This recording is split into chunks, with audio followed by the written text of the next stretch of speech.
शरण में मिले सब दिन आराम हो। मोह माया छोड़ जप हरि जी के नाम हो।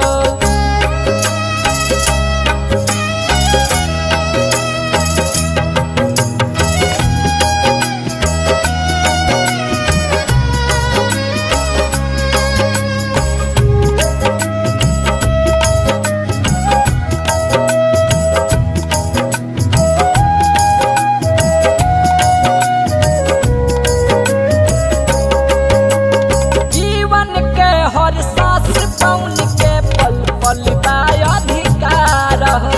झूठो के सभे करे जग में सुन ल अपने हमार हो।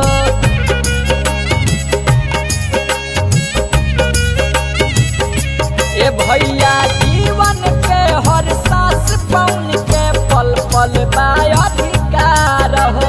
झूठो के सभे करे जग में सुन ल अपने हमार हो। आदित्य सुबह में लागे नाही दाम